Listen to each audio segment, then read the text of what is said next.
A Rede Vida trabalha na construção de conhecimento e informação. O canal da família com foco na boa notícia, proporcionando cuidado, entendimento, indicando pontes para a saúde, inovação, ciência e cidadania. Vida Bela como serviço de educação, cultura e sabedoria. Dr. Juarez Cunha é médico pediatra, presidente da Sociedade Brasileira de Imunizações, especialista em pediatria e intensivismo pediátrico pelo Hospital de Clínicas de Porto Alegre, membro da Comissão Nacional Especializada em Vacinas da Federação Brasileira das Associações de Ginecologia e Obstetrícia. Por que a baixa cobertura vacinal no calendário infantil? Bem, essas baixas coberturas vacinais já estavam sendo observadas, há alguns anos, E então o próprio Ministério da Saúde, nos últimos 3 anos, tem chamado a atenção, tem feito um alerta em relação a isso, porque a partir do momento que a gente tem a baixas coberturas, nós temos os riscos de doenças retornarem, E os motivos que levam a essas baixas coberturas vacinais são múltiplos, Então, nós sabemos que o brasileiro é um povo que acredita nas vacinas, que confia nas vacinas, mas mesmo assim nós temos um grupo que hesita em vacinar, Esse grupo que hesita, em geral, eles deixam de vacinar porque, primeiro, uma falsa segurança, de doenças que eles não conhecem, nunca viram, daí fico pensando, para que vacinar meus filhos por uma doença que eu nunca vi, Mas aí que vem exatamente, então, o problema. Eles não viram ou não conhecem as doenças porque foram vacinados, Então, tanto que, assim, muito se fala que as vacinas são vítimas do próprio sucesso, Porque as pessoas daí perdem o medo, que a gente sabe que o medo sempre leva as pessoas a procurarem a vacinação, Então, esse é um dos motivos, a falsa segurança. O outro, o medo das reações adversas. Em crianças também, muitas vezes, por pena, porque são várias picadas. O calendário, ele aumentou muito o número de doenças que a gente consegue proteger com vacinas, Então, enquanto lá no início do Programa Nacional de Imunizações, na década de 70, nós tínhamos 4 vacinas, Atualmente a gente tem quase 20 vacinas que são disponibilizadas.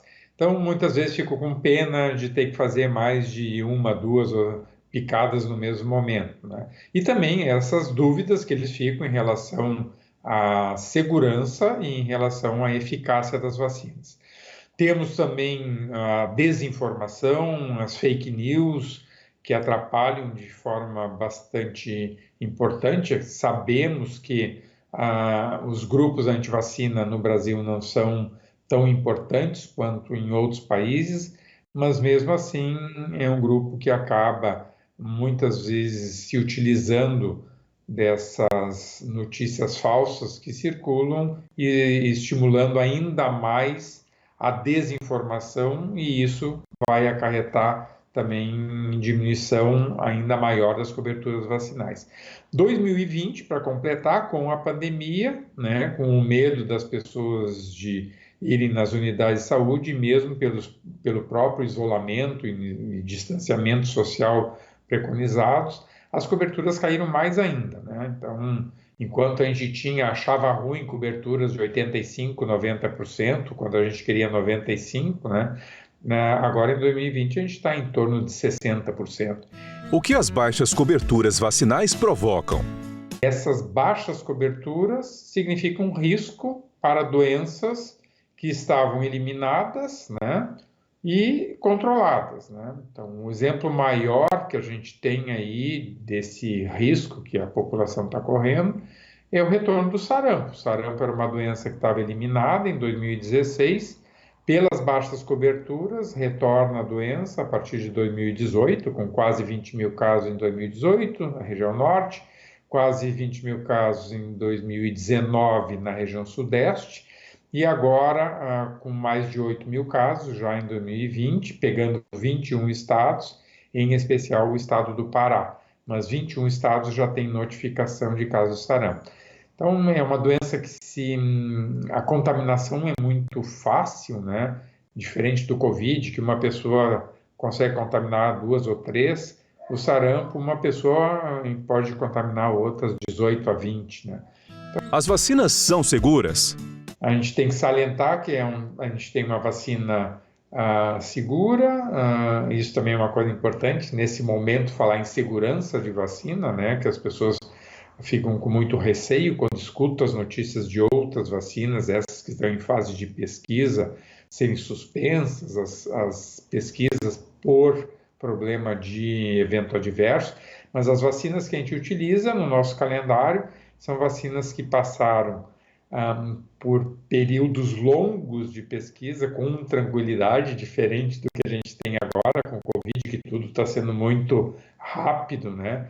E é importante salientar que essas etapas de pesquisas, a fase 3, por exemplo, isso que está acontecendo agora, é fundamental exatamente para a gente observar se eventos adversos sérios, eventos adversos graves podem acontecer. E todas as vacinas que a gente tem no calendário são vacinas que passaram por tudo isso e se mostraram seguras e se mostraram eficazes. A baixa cobertura vacinal é somente no calendário infantil?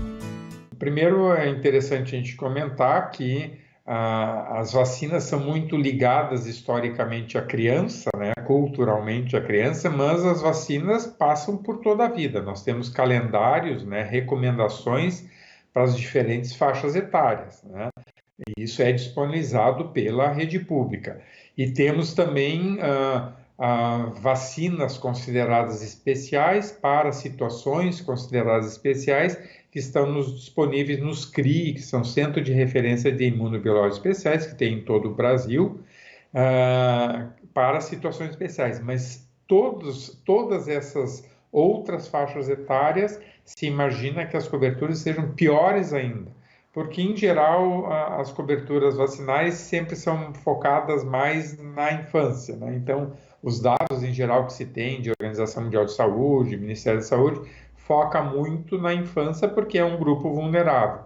Mas se na infância a cobertura não está adequada, nas outras faixas etárias e nas outras situações, com certeza as coberturas são piores ainda.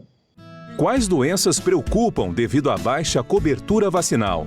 Tem 3 doenças em especial que nos preocupam muito, né? Uma é o sarampo, que atualmente, então, inclusive tem uma campanha de vacinação para adulto, porque nesses últimos 3 anos, no retorno de sarampo, um percentual bastante grande, um número bastante grande da população de adulto jovem adoeceu por essa doença, né? Então, esse também, por isso que a campanha atual é importante ser chamada a atenção para as pessoas procurarem as unidades, claro que de forma segura, né? Por causa do Covid, mas procurar as unidades para colocar em dia não só as vacinas dos seus filhos, mas também as vacinas de adolescente, adulto e idoso, né? E em especial aí sarampo, a poliomielite nos preocupa muito, né? Porque a poliomielite, o último caso no Brasil foi em 1989, mas a doença continua acontecendo em outros países do mundo. E nós temos locais, municípios, que a cobertura não chega a 50%. E isso é um risco muito grande de reintrodução de uma doença que já causou muita morte, inclusive, no nosso país. E a outra é a febre amarela, que também nos preocupa, porque desde 2016 tem um retorno de febre amarela no país, já pegou região centro-oeste, região sudeste, e agora está baixando para a região sul, né, que é uma região que atualmente está sendo considerada a mais crítica para a febre amarela, mas é uma vacina que é recomendada para todos os habitantes do país, né?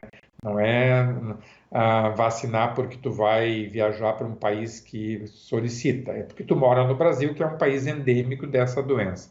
Essas 3 são particularmente que preocupam mais. Não significa que a gente não tenha preocupação com todas as outras, né? A rubéola está eliminada, a rubéola é uma doença que pode causar complicações graves para o feto, né? A rubéola congênita, o tétano neonatal também está eliminado. Então, São várias doenças que a gente conseguiu eliminar ou diminuiu muito o número de casos, e se a gente não colocar em dia a vacinação, principalmente agora, com retorno das crianças para as escolas e uma maior mobilidade das pessoas também com retorno a uma vida que ninguém sabe se vai ser normal ou não daqui para frente, né? Mas com uma maior circulação e principalmente das crianças retornando à escola, elas têm que estar protegidas, porque todas essas doenças, a tendência é aumentar com esse convívio mais próximo que em algum momento, vão começar a ter de novo, né? As vacinas estão disponíveis para toda a população? Nós temos, assim, mais de 37 mil salas de vacinação no país, né? Então, é um programa bem robusto, né? Tanto que é considerado um dos melhores do mundo, tá? E todas as vacinas que são recomendadas pelo PNI, elas estão disponíveis. Claro que eventualmente acontece alguma falta de alguma vacina, como ano passado teve falta da vacina Penta por problema de qualidade na produção, daí foram recolhidas as vacinas, até isso voltar ao normal demorou um pouco, né? Mas todas as vacinas recomendadas para a infância estão disponíveis, para o adolescente estão disponíveis e também para o adulto e idoso estão disponíveis, e aquelas também dos CRIs estão disponíveis. Então são vacinas gratuitas, né? Todas essas que fazem parte do calendário do Programa Nacional de Imunização, e elas estão disponíveis para a população. Claro que cada vacina tem o seu esquema diferente, né? Um exemplo, a vacina do sarampo. Atualmente a gente faz uma dose chamada dose 0, que é dos 6 meses aos 11 meses de idade. Se chama dose 0 porque a resposta não é tão boa nessa idade, e se faz ela atualmente por causa do surto de sarampo, para proteger as crianças pequenas. Depois faz a dose 1 com 1 ano e a dose 2 com 1 ano e 3 meses. Essa é a rotina da vacina. Quem não foi vacinado nessa idade, não tem essas 2 doses aplicadas depois de 1 ano, vai ter a vacina disponível na rede pública, né? Tanto para o adolescente como o adulto, né? Atualmente ela foi incluir até as pessoas com 59 anos podem fazer essa vacina na rede pública. Se estou com vacinas atrasadas, tenho essas vacinas disponíveis para atualizar minha carteira de vacinação? As vacinas recomendadas para a idade, ou se a pessoa, né, não fez na idade correta, ela não tem nenhum problema iniciar o esquema posteriormente, né? E também pessoas que não completaram o esquema agora durante a pandemia, por medo de dar unidade, elas não perdem as vacinas que já iniciaram, né? Porque nós temos vacinas que são aplicadas em 3 doses, por exemplo, hepatite B é aplicada em 3 doses. Se a pessoa deixou de ir nesse período por receio da pandemia, né, agora conseguindo retornar e procurar as unidades, é só completar o esquema, não precisa reiniciar o esquema vacinal. Qual a importância da vacinação? As vacinas são consideradas a principal estratégia de promoção e prevenção em saúde, né? Então, o que se consegue prevenir de doenças infecciosas que nós temos vacinas, né? Como eu falei antes, é um valor que tu não consegue nem calcular, né? Porque o valor das vacinas é um valor extraordinário e que a gente sabe que isso contribuiu não só com uma diminuição na mortalidade infantil, de forma bastante importante, mas também com um aumento da expectativa de vida. E se a gente tem pessoas, né, que atualmente vão chegando a essa faixa etária de idoso, com certeza as vacinas contribuíram para que isso aconteça. Então, vacinar uma criança significa que tu vai ter pessoas com possibilidade de evoluírem, né, para adolescência, para adulto e para idoso. É uma das formas de promoção de saúde. Quais estratégias estão sendo tomadas para aumentar a cobertura vacinal? O que nós temos observado aí, que a gente tem trabalhado muito, é a comunicação, né? A comunicação é fundamental, né?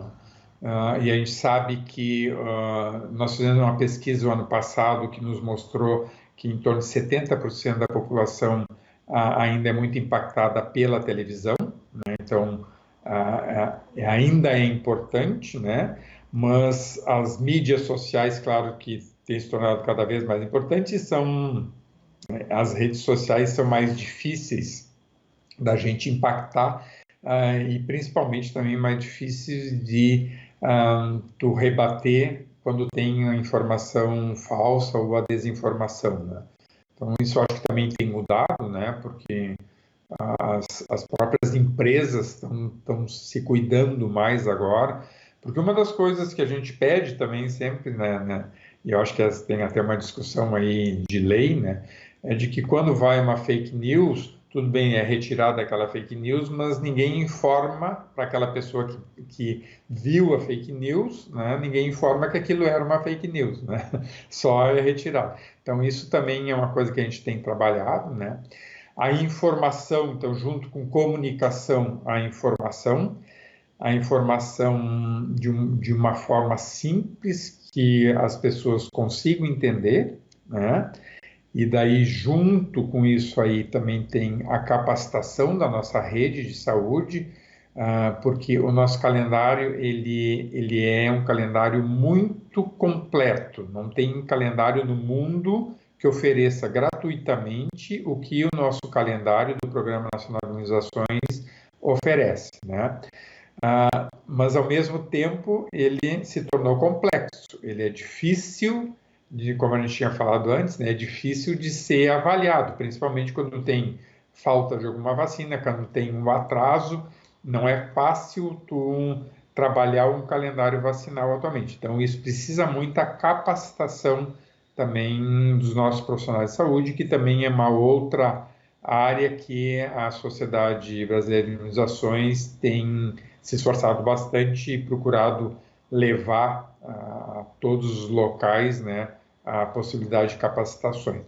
Tem um lado bom também agora, que sempre tem um lado bom para alguma coisa, né, mas desses eventos não poderem mais ser presenciais, né?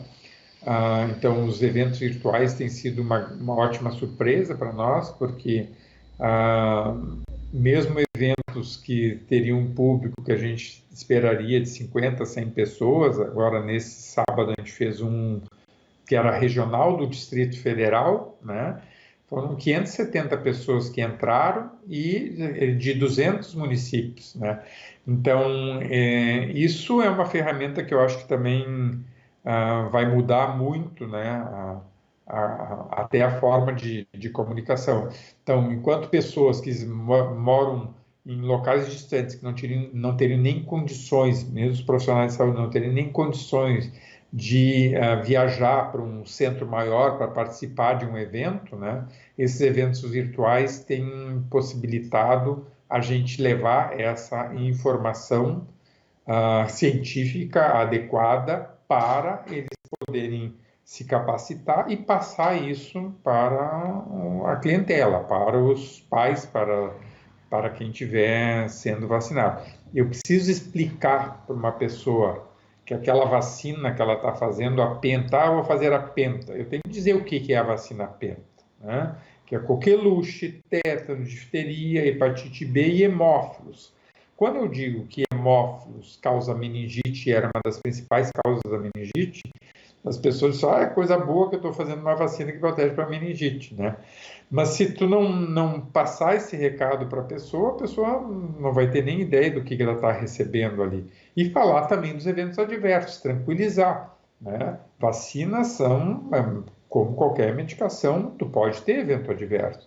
Então, a grande maioria dos eventos adversos são leves, né? Dor local, fica inchado, vermelho, eventualmente febre, mal-estar, isso pode acontecer. Só que isso tu tem que falar para a pessoa antes que aconteça, porque a pessoa não pode ficar assustada por uma coisa que ela nem sabia que poderia acontecer, ainda mais se o teu filho é pequeno, uma criança 2 meses, 3 meses, né?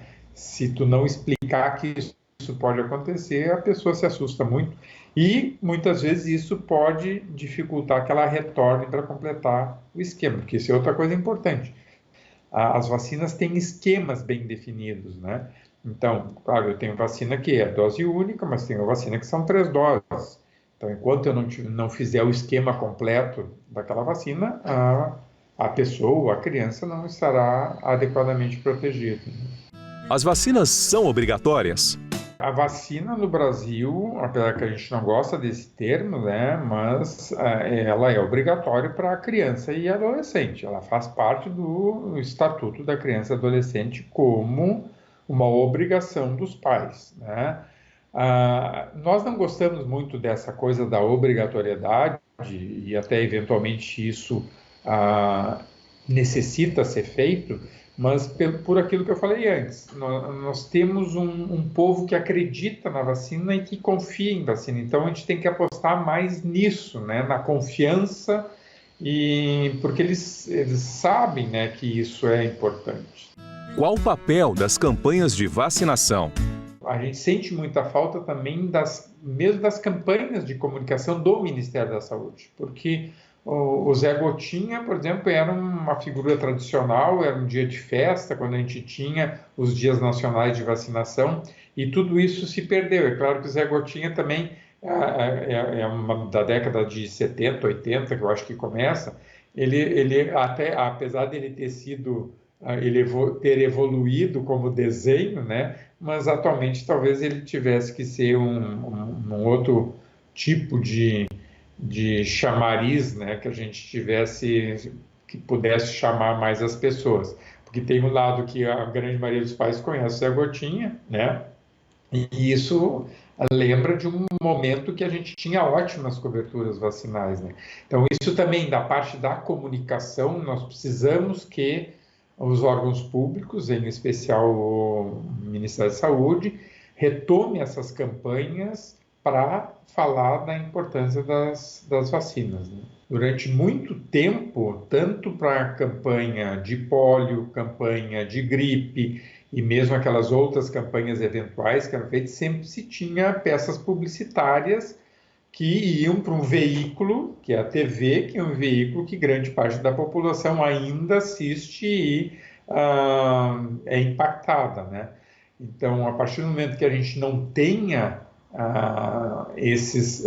que fique só dependendo de que, por uma boa vontade daquela emissora fale sobre a campanha, ou mesmo das sociedades científicas utilizar os seus recursos para falar, não tem o mesmo impacto do que uma peça publicitária que reforce isso, né?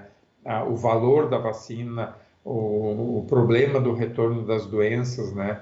A segurança das vacinas, a importância das vacinas. Então, isso tudo, todos acham que seria necessário ter uma maior divulgação em termos institucionais, assim, de peças publicitárias, né? A Vida Bela desperta o aprendizado, fortalece e valoriza a democracia.